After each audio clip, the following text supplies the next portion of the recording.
Olá, eu sou Alexandre Mendonça e no Impulso Negócios de hoje vamos discutir como é que fechou a safra do Hemisfério Norte. Não está totalmente fechada, mas dá para a gente alinhar um pouco a percepção de qual é a visão dos principais mercados agrícolas para o próximo ano.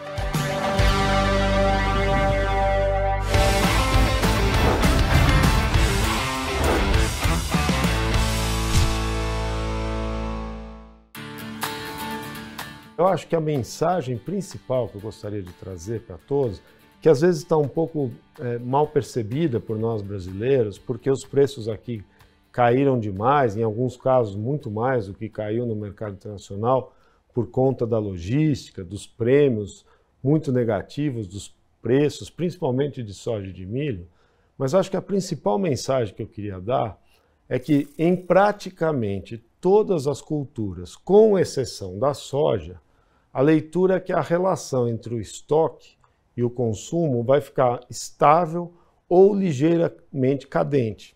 Vamos a esse ponto central. Todo analista de mercado, que estuda economia agrícola, ele acaba fazendo uma projeção de oferta, faz uma projeção de demanda e aí calcula qual será o estoque final nesse ciclo de produção. E aí pega esse estoque e compara com o total de consumo, que dá uma ideia de quão disponível, qual a disponibilidade que existe de produtos no mercado internacional.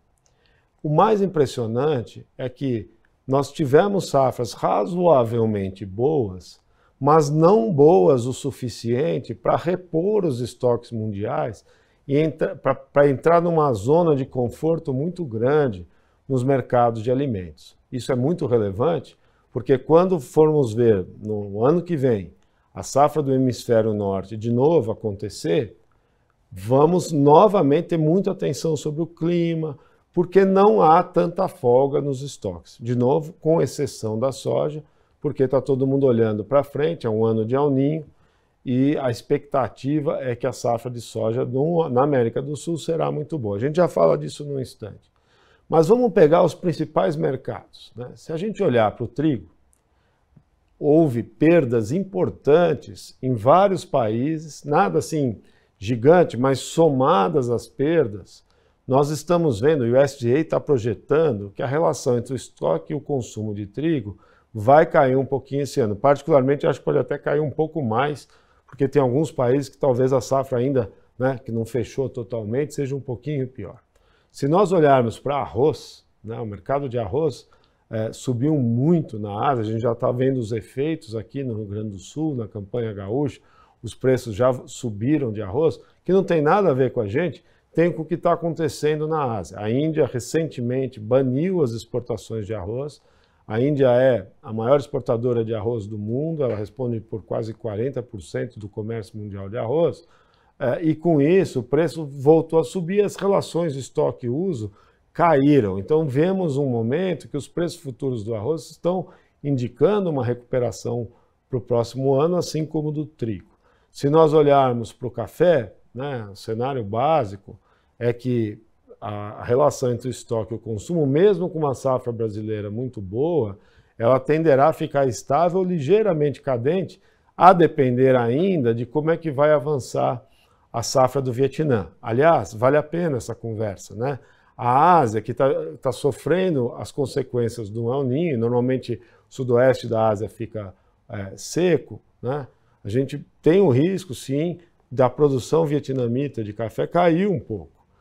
Óleo de palma, as projeções do governo americano, do USDA, é que nós vamos ver relações estoque-consumo na palma inferiores para frente, esse ano de 23, 24, ao que vinha vindo no 22, 23. De novo, seca na Ásia pega ainda as lavouras permanentes e pode afetar um pouco mais a produção de palma. Se a gente pensar em açúcar, o mercado de açúcar voltou a subir, em parte, por uma expectativa que eventualmente no Brasil vai estar chovendo demais, nós podemos ter uma produção de açúcar menor, mas afetada pela potencial redução na safra indiana de açúcar.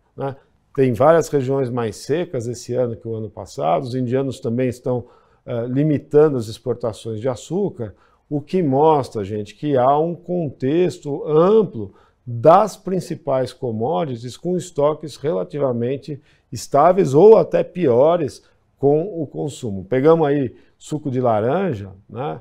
Também a safra brasileira é razoável, mas a americana veio muito ruim, né? Nós estamos vendo desafios sanitários super importantes aqui com o greening no Brasil, tá certo? De tal maneira que os estoques de passagem aqui no Brasil projetados pela Citrus BR são os menores de muito tempo e, se nós olharmos para o mundo como um todo, mais uma vez o governo americano está dizendo que os estoques globais com relação ao consumo vão cair.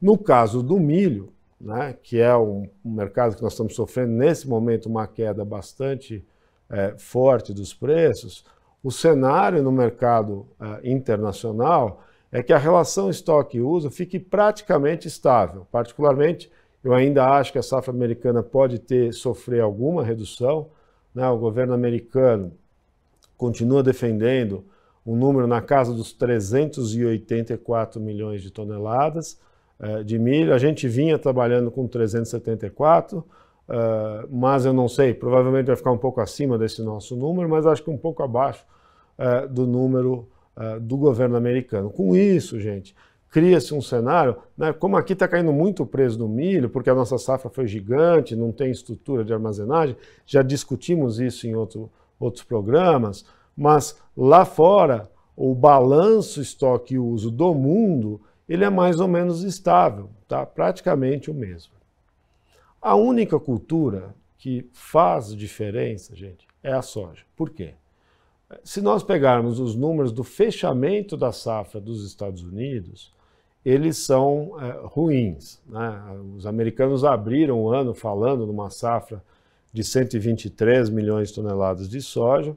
A gente, por conta da seca do início, nós passamos a trabalhar com 113 milhões de toneladas e no último relatório americano, do governo americano, eles vieram para esse número exatamente de 113, na direção do que a gente achava.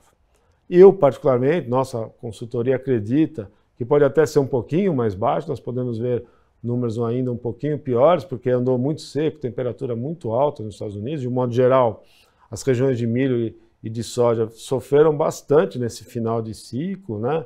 Com as altas temperaturas e com menor umidade, tá? Mas, então, o fechamento do quadro americano é pior do que se desenhava. Os estoques vão continuar baixos, os Estados Unidos vai exportar um volume menor do que exportou no ano passado, e a gente está vendo que ali apertou. Mas então por que há uma grande expectativa que os preços de soja estão caindo lá no futuro? Basicamente baseados nas projeções da América do Sul. Brasil, Argentina, Paraguai, somados, nós viramos o centro, né, da soja do mundo, e há uma expectativa positiva, que normalmente, antes do plantio, inclusive, se tem um desenho mais construtivo, é El Niño, o sul da América do Sul tende a chover mais, até está chovendo excessivamente, e tudo, e o Cerrado tende a perder um pouco, mas há um certo otimismo com a safra brasileira. É por isso que a relação estoque-uso prevista para o final de 23, 24, para agosto do ano que vem, é muito positiva, mas ela depende exclusivamente de uma boa safra no hemisfério sul, principalmente no Brasil. Nós vamos vir no próximo programa, vamos discutir esse assunto no próximo programa, olhar com mais detalhes. A gente começa a perceber nas previsões climáticas que estão aparecendo dos principais centros de meteorologia do mundo, que nós vamos ter uma certa instabilidade de chuvas, principalmente no novembro e dezembro, e eu acho que isso vai ser um motivo de grande volatilidade no mercado de soja. Mas esse é um assunto para o nosso próximo programa. Para resumir, fechar a nossa conversa, acredito que na maior parte dos mercados agrícolas, a relação entre o estoque e o consumo deve se manter estável ou ligeiramente cadente, o que dá suporte para preços nos níveis atuais no mercado internacional, provavelmente subindo um pouco com relação aos mínimos de preço que nós vimos nesse ano. Portanto, ainda é um cenário apertado e que vai ter muita conversa para a gente ter conforme o clima for avançando nesse próximo ano.